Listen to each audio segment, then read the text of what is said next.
হাটে পর্যাপ্ত পরিমাণ গরু আছে, বাট গেছে বছরের তুলনায় এবছর গরুর দাম অনেক বেশি মনে হচ্ছে। মনে যে গরু গত বছর আমরা কিনেছিলাম 1,30,40,000 দিয়ে, সেই গরু এখন এই বছরের দাম মানে আমাদের তুলনায় দাম আপনার 30-40 হাজার টাকা বেশি চাইতেছে তারা। পালতে একটা গরু পালতে তো অনেক খরচ হয়, সেই হিসাবে আমরা গরু বিক্রি করতে আসছি।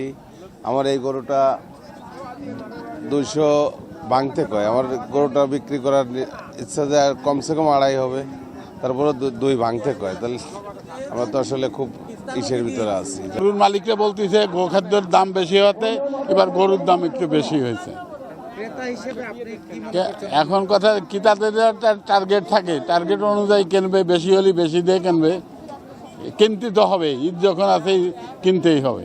1,20,000 টাকা চাইছি, হয়তো 10,000 টাকা হলে বিক্রি হবে। গঞ্জের সব থেকে আশপাশের সব থেকে বড় হাট এবং পর্যাপ্ত পরিমাণ গরু আছে, কয়েক হাজার গরু আছে।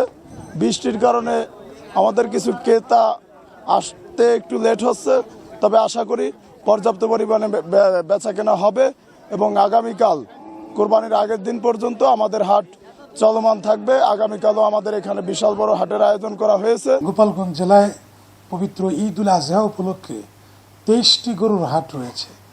এই 23টি গরুর হাটের নিরাপত্তা বিধানের জন্য আমরা 23টি টিম প্রত্যেকটা হাটে ডিউটি দিয়েছি, রোটেশন অনুযায়ী ডিউটি করে।